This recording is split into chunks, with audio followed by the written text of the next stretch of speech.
Colors TV के लोकप्रिय show की कहानी अब एक ऐसे मोड़ पर आ चुकी है जहां हर भावना, हर रिश्ता और हर फैसला अपने चरम पर है।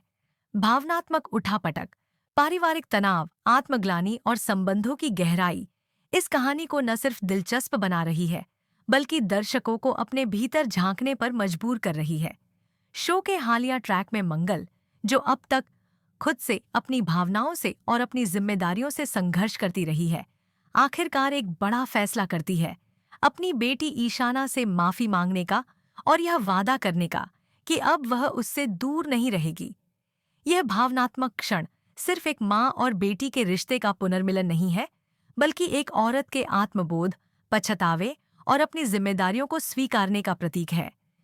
जब मंगल आंखों में आंसू और दिल में दर्द के साथ ईशाना के सामने खड़ी होती है और कहती है कि मुझे माफ कर दो, मैं अब तुम्हें छोड़कर कभी नहीं जाऊंगी, तो ये पल दर्शकों को अंदर तक छू जाता है। लेकिन कहानी में जितना भावनात्मक पहलू है, उतना ही टकराव और नाटकीयता भी है, क्योंकि इस वक्त सौम्या, जो अब आदित्य की पत्नी है और उस घर की मालकिन मानी जाती है जहां ईशाना रह रही है, एक कठोर और टकरावपूर्ण स्थिति पैदा कर देती है। सौम्या, जो अब तक एक समर्थक बहू और एक सुलझी हुई महिला के रूप में दिखाई देती रही थी, अचानक कठोर रुख अख्तियार कर लेती है। जब मंगल यह घोषणा करती है कि वह अब ईशाना के साथ उसी घर में रहना चाहती है, सौम्या तुरंत विरोध करती है। वह बिना किसी झिझक के कह देती है कि मंगल, तुम यहाँ नहीं रह सकती। यह मेरा और आदित्य का घर है, तुम्हारा नहीं। इस वाक्य से न केवल मंगल का दिल टूटता है, बल्कि दर्शकों के सामने एक सवाल भी खड़ा होता है। क्या अधिकार का दावा भावनाओं से बड़ा होता है? सौम्या का यह विरोध केवल घर के अधिकार को लेकर नहीं है, बल्कि उसमें एक असुरक्षा की भावना भी छुपी है। शायद उसे लगता है कि अगर मंगल उस घर में रहने लगी तो वह आदित्य के जीवन में फिर से एक खास जगह बना सकती है। यह डर उसे कठोर बना देता है। वहीं मंगल खुद को अपराध बोध से घिरा हुआ महसूस कर रही है।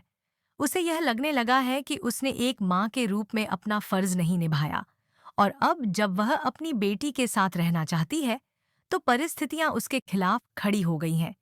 वह चाहती है कि वह अपनी बेटी को वह स्नेह दे सके जिसकी वह हकदार है और जो अब तक उसे नहीं मिला। उसका दिल बार बार उसे धिक्कारता है कि उसने अपनी बेटी को अकेला छोड़ दिया, और यही आत्मग्लानि उसे मजबूर करती है कि वह ईशाना के साथ रहने का फैसला करे, भले ही इसके लिए उसे सौम्या से टकराना क्यों न पड़े। ईशाना की स्थिति सबसे संवेदनशील है। वह अपनी माँ को अपने करीब देखना चाहती है। वह चाहती है कि उसकी माँ उसकी हर मुश्किल घड़ी में उसके साथ हो। जब मंगल कहती है कि अब तुम्हारी मम्मी कभी तुम्हें छोड़कर नहीं जाएगी, तो उसकी आंखों में जो चमक और चेहरे पर जो संतोष दिखाई देता है, वह दर्शकों के दिल को छू जाता है।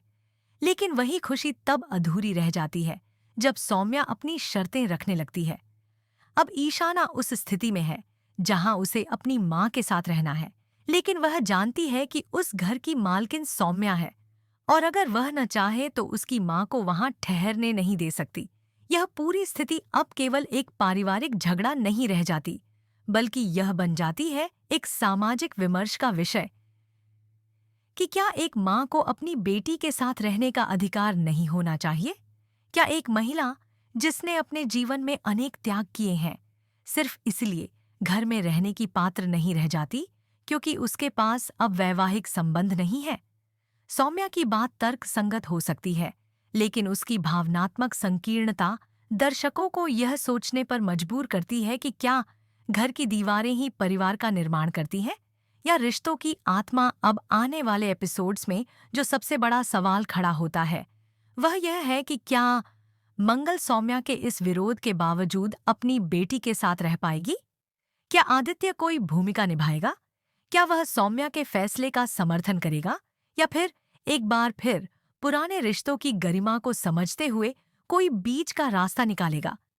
और सबसे अहम, क्या ईशाना अपनी माँ को अपने पास रखने के लिए सौम्या से टकराने को तैयार होगी? इन सभी सवालों के उत्तर आने वाले एपिसोड्स में खुलेंगे। लेकिन एक बात निश्चित है कि इस भावनात्मक टकराव ने दर्शकों को पूरी तरह से सीरियल के साथ जोड़ दिया है।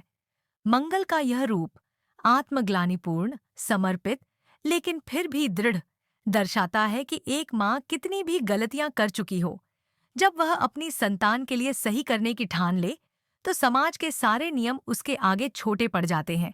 वहीं सौम्या का रूप एक्विस्ट, आत्मविश्वास से भरा, लेकिन अधिकार की सीमाओं में कैद, दर्शाता है कि कैसे सामाजिक ढांचे में लोग भावनाओं को नजरअंदाज कर सिर्फ स्वामित्व की भाषा बोलने लगते हैं। और इन दोनों के बीच फंसी ईशाना, या एक बेटी जो बस अपने माँ के साथ रहना चाहती है, वह दर्शकों की संवेदनाओं को पूरी तरह अपने साथ जोड़ लेती है। शो की यही खूबी है कि यह केवल नाटकीय घटनाओं तक सीमित नहीं रहता, बल्कि यह उन मुद्दों को छूता है जो समाज में प्रासंगिक हैं। एक औरत की स्थिति, एक माँ का अधिकार, एक घर की परिभाषा और भावनाओं की प्राथमिकता। यही कारण है कि अब सिर्फ एक सीरियल नहीं, बल्कि एक सामाजिक संवाद बनता जा रहा है, जिसमें हर पात्र अपने तरीके से दर्शकों को सोचने और महसूस करने के लिए प्रेरित करता है।